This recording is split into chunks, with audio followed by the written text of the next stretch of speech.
रुक जा रुक जा। अब आएगी। आप सभी हमारे मीडिया के सभी बंधुओं का, अब जब मैं मीडिया कहता हूं तो मीडिया में सभी है, electronic media, print media, digital media, social media, और भी कोई सुदीप इसके अलावा मीडिया हमारे सभी छायाकार बंधुओं का मैं आप सबका स्वागत करता हूं। और हमारे महानिदेशक सूचना, उन्होंने थोड़ी भूमिका बनाई है कि विशेषकर इन दिनों बहुत सारे मामलों में हमारा राज्य उत्तराखंड अनेक मैं कहूँ कि उपलब्धियां हमको प्राप्त हो रही हैं। अभी कल ही जो बेरोजगारी दर हमारी घटी है, ऐसे कालखंड में जब सभी जगह थोड़ा ये चुनौती के रूप में लिया जा रहा है, ऐसे समय में 4.4 पॉइंट बेरोजगारी दर घटी है। सतत development goals, sustainable development goals को प्राप्त करने में हमारा राज्य पूरे देश के नीति आयोग के जो आंकड़े आए हैं उसमें पहले नंबर पर आया है। स्टार्टअप्स के क्षेत्र में भी हम लीडर्स की, अचीवर्स की श्रेणी में आ गए हैं, उसमें भी हमने अच्छा स्थान प्राप्त किया है। और भी जो हमने यहाँ पर निर्णय लिए हैं, आप सबके सुझावों से, आप सबके मार्गदर्शन से, आप सबके सहयोग से, उन सभी में हम कहीं ना कहीं जो हमारे प्रधानमंत्री जी ने बाबा केदार की भूमि से कहा था कि 21वीं सदी का तीसरा दशक उत्तराखंड का दशक होगा, तो उस दिशा में हम ठीक प्रकार से आगे जा रहे हैं। हमारे मतलब सकारात्मक हमको परिणाम आ रहे हैं हर क्षेत्र में। चाहे आज हम समान नागरिक संहिता की बात करें तो उसमें भी हमारा काफ़ी काम हो गया है, लेकिन तेज़ी से हम उस पर काम करके उस एक्ट को लागू करने में, उस विधेयक को धरातल पर उतारने के लिए भी काम कर रहे हैं। नकल के मामले में भी एक हमारा आदर्श स्थापित हुआ है, जिसके कारण से हमको अभी तक 17,000 भर्तियाँ बिना किसी नकल के पारदर्शिता के साथ संपन्न हुई हैं।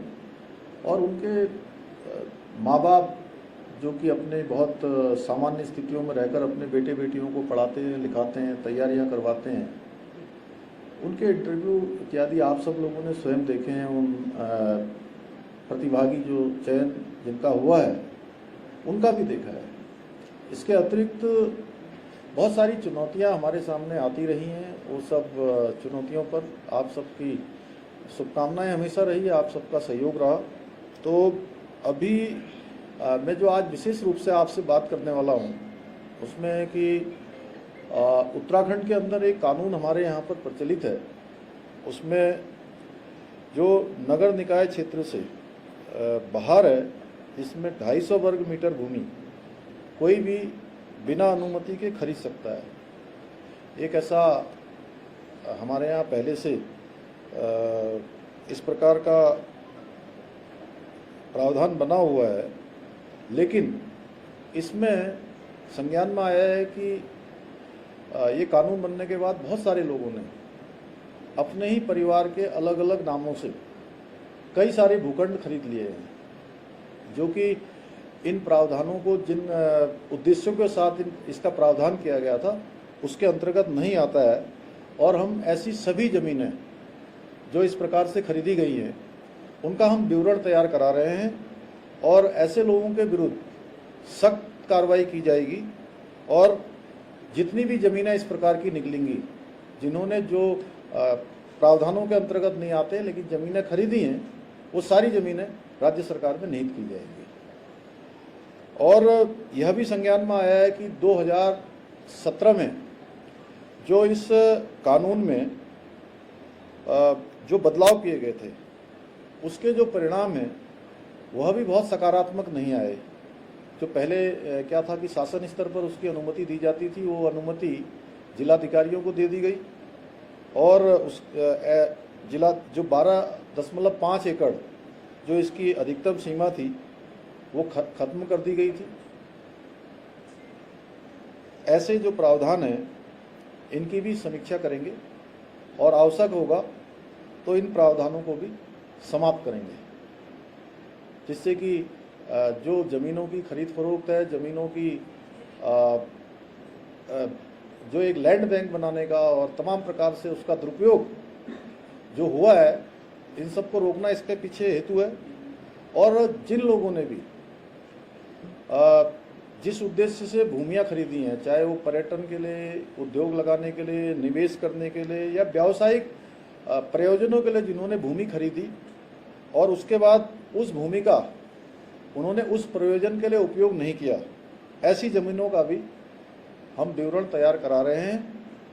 और ऐसे लोगों के विरुद्ध भी जिन्होंने जिस प्रयोजन से भूमि खरीदी और उसका उपयोग नहीं किया, उनके खिलाफ भी सख्त कार्रवाई की जाएगी और ऐसी ज़मीनें भी राज्य सरकार में निहित की जाएंगी जो इन कानूनों के तहत जिस प्रयोजन के लिए ली गई थी, लेकिन वो प्रयोजन उन्होंने पूरा नहीं किया। इसके साथ साथ मैं एक बात और आप सबसे लोगों से कहना चाहता हूँ, आप सबके माध्यम से सभी से कहना चाहता हूँ कि उत्तराखंड का मूल स्वरूप बचाने के उद्देश्य से उठाए जा रहे ये कदम, इन कदमों से किसी भी ऐसे व्यक्ति या उन संस्थाओं को परेशान होने की आवश्यकता नहीं है जो निवेश करना चाहते हैं, अपना उद्योग लगाना चाहते हैं। पर्यटन, शिक्षा, उद्योग, व्यापार आदि विभिन्न क्षेत्रों में जिससे रोजगार का सृजन होता है, हमारी अर्थव्यवस्था सुदृढ़ होती है, उनको बिल्कुल भी इसमें कतई चिंतित होने की आवश्यकता नहीं है कि उनको किसी प्रकार से इसका प्रभाव होने वाला है।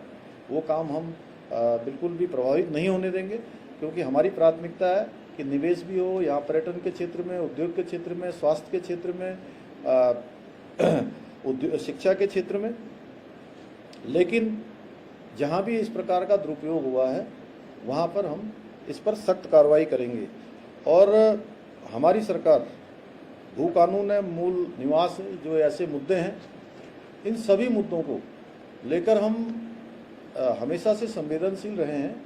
हम संवेदनशील हैं और अगले बजट सत्र में हम उत्तराखंड की जो भौगोलिक परिस्थितियों के अनुरूप, इस पर चूँकि पहले से एक कमेटी बनी हुई है, कमेटी काम कर रही है, प्रारूप बनाने के लिए कमेटी का गठन भी किया हुआ है, मुख्य सचिव की अध्यक्षता में उसमें काम चल रहा है।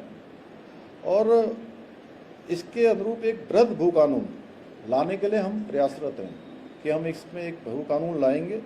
और जिस प्रकार मार्च 2021 से अब तक लंबे समय से चले आ रहे अनेक मामले ऐसे थे और जिन मामलों पर फैसले नहीं हो पा रहे थे, उन सभी मामलों पर हमने फैसले भी लिए हैं।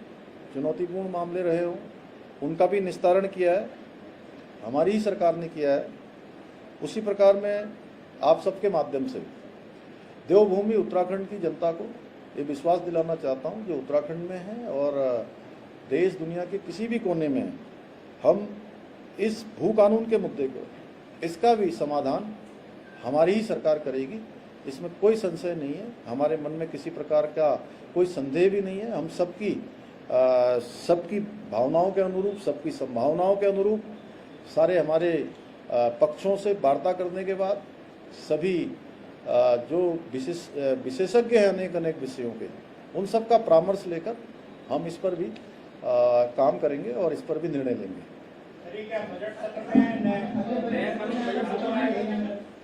उस पर काम कर रहे हैं और बजट सत्र तक हम इस पर काम पूरा करके हमारा प्रयास होगा कि हम बजट सत्र तक इसको ले आए। अभी तो रिव्यू होगा जो भी पुराने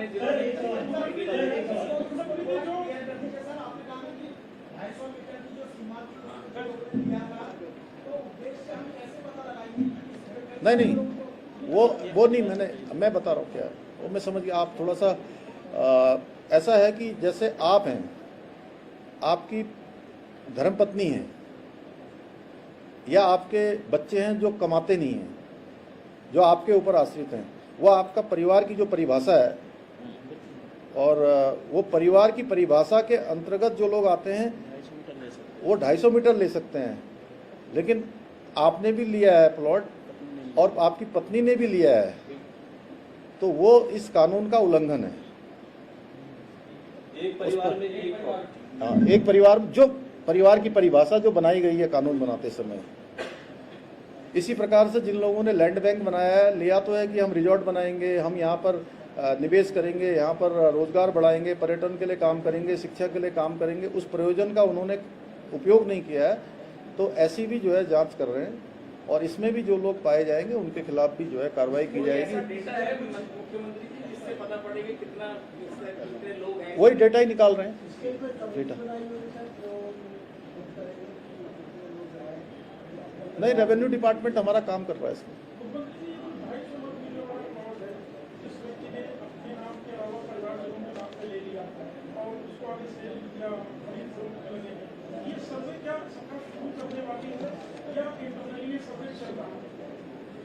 नहीं, ये एक इसकी सबकी जांच हम करवा रहे हैं और ऐसे आंकड़े सभी जिलों से भी एकत्र कर रहे हैं और जो भी इसमें इसके प्रावधानों के अंतर्गत जिसने भी इनका उल्लंघन किया है वो जो मैंने कहा है उसके अंतर्गत आएंगे।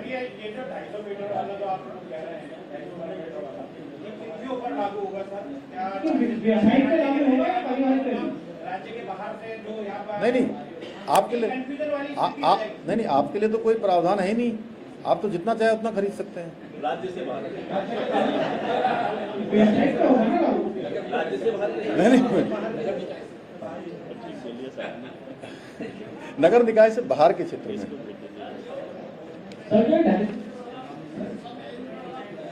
और इसके साथ साथ आज विश्व पर्यटन दिवस भी है। मैं आप सबको बधाई देता हूं और विश्व पर्यटन दिवस समारोह में हमारे प्रदेश के जखौल, सूपी, हरसिल और गुंजी गांव को मिला सर्वश्रेष्ठ ग्राम पुरस्कार भी मिला है। मैं उसके लिए भी इन सभी ग्राम सभा वासियों को, प्रदेशवासियों को, सबको मैं बधाई देता हूं, सबको शुभकामनाएं देता हूं। धन्यवाद। सर एक चीज और मुख्यमंत्री जी, एक हमने देखा कई लोगों ने इंडस्ट्री के लिए प्लॉट लिए थे और बाद में इंडस्ट्री बंद कर दिया, अब उनके आगे वो रेंटल को चला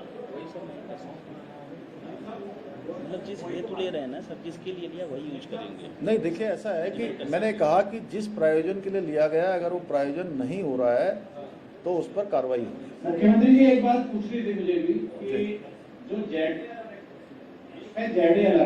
जमींदारी उन्मूलन अधिनियम, ये उनके संशोधनों की आप बात कर रहे हैं। नगर निगम से बाहर ZAD लागू होता, नगर निगम में नहीं होता, तो संशोधन वही हुए हैं। तो नगर निकाय की सीमा के भीतर बाहर से आके कोई कितनी भी जमीन खरीद ले उसको छूट होगी? अभी है, लेकिन अभी समिति हमारी इस पर विचार कर रही है। उसी सब पर जो समिति बनाई है भू कानून प्रारूप समिति, वो ऐसे ही जो जटिल मामले हैं, आप जैसे पढ़े लिखे लोग जिसको जानते हैं और जो सामान्य लोगों को भी जानना है उसको। अच्छा, एक सवाल का और जवाब दे दीजिए, 9 नवंबर को यूसीसी लागू हो जाएगा पक्का? देखिए ऐसा है कि ये बहुत ही आपने ऐसा प्रश्न पूछा।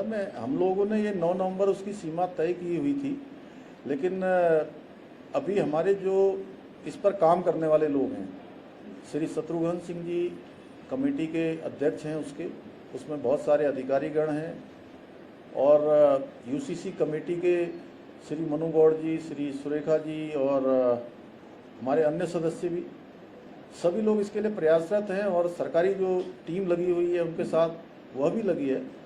प्रयास होगा कि जल्दी से जल्दी, वैसे तो 9 नवंबर नहीं, संशय की बात नहीं है। ये है कि वो इतने प्रावधान उसमें करने पड़ रहे हैं और ये कमेटी के, वैसे तो हमने पहले उन्होंने हमको कहा था कि हम 9 नवंबर तक कर देंगे।